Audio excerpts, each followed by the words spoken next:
Hi hello YouTube family. ఈరోజు నేను చేపలు తీసుకున్నాను. చేపల పులుసు చేస్తున్నాను. ముందుగా నేను దానిలో సోహం నేను తీసి పక్కనే పెట్టేస్తున్నా. చేపల పులుసుకి ఎంత కావాలో అంత తీసుకుంటున్నాను. నేను కొద్దిగా తీసి పక్కనే ఫ్రై చేసుకున్న అందుకని పక్కన తీసేస్తున్నా.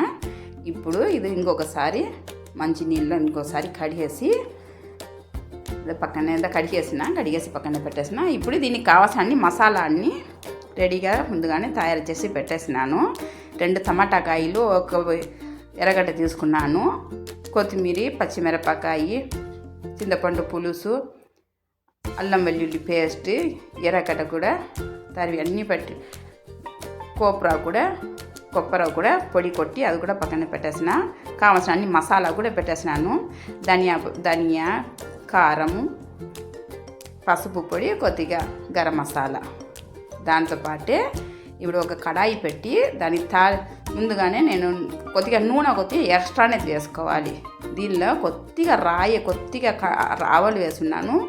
దాంతోపాటు కొద్దిగా మెంతులు, జీలకర్ర, కొద్దిగా సోప్ వేసున్నాను.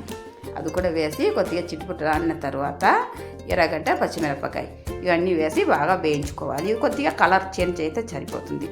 ఇప్పుడు నేను అల్లం వెల్లుల్లి పేస్ట్ కూడా వేస్తున్నాను.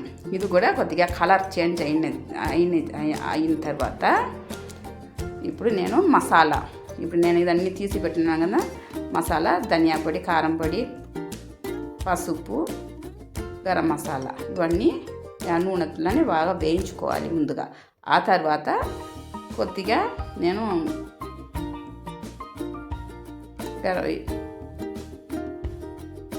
కొబ్బరి కూడా చేస్తున్నాను.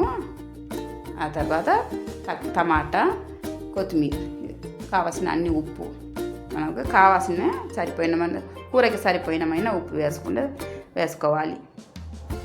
అది కూడా వేసి బాగా అన్నీ ఒకేసారి అట్లా వేయించిన తర్వాత కొద్దిగా దగ్గర పడాలన్నమాట. ఆ తర్వాత చింతపండు పులుసు అది కూడా వేసి దీన్ని కలిపేసి కొంతసేపు అట్లా దగ్గర పడాలి. మసాలా అన్నీ బాగా నూనెలోనే బాగా వేయించుకోవాలి. మొత్తం వేయించిన తర్వాత కొంతసేపు పడుతుంది. కొద్దిగా పులుసు కూడా కొద్దిగా తక్కువ ఉంటుంది కాబట్టి అది కూడా కొద్దిగా పులుసు వేసిన. ఇప్పుడు కావాల్సిన నీళ్ళు ఎక్కువ వేసుకోకూడదు. ఎప్పుడైనా చేపల కూరకి నీళ్ళు మాత్రం మట్టంగా వేసుకోవాలి. మరి అంత ఎక్కువ వేసుకుంటే మళ్ళీ చాలాసేపు ఉడకబెట్టాల్సి వస్తుంది, ముక్కలు అయిపోతుంది అనమాట చేపలు. అందుకనేసి నీళ్ళు మాత్రం తగ్గించి వేసుకోవాలన్నమాట. ఇప్పుడు చేపలు కూడా వేసి కరివేపాకు నేను ముందుగా వేయలేదు, లాస్ట్లో చేప వేసిన తర్వాతనే కరివేపాకు వేస్తున్నాను. అంతేనంటే ఉడికినిచ్చిన అయిపోయింది.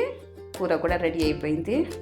దీనికి నేను సంగటి ముద్ద చేసినాను, రాగి ముద్ద. ఇంతేనండి, అయిపోయింది.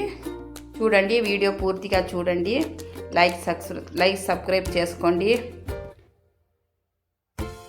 ఆల్ అన్ ఆప్షన్ కూడా క్లిక్ చేసుకోండి. ఇంకొక కొత్త వీడియోతో మళ్ళీ మీ ముందు ఉంటాను.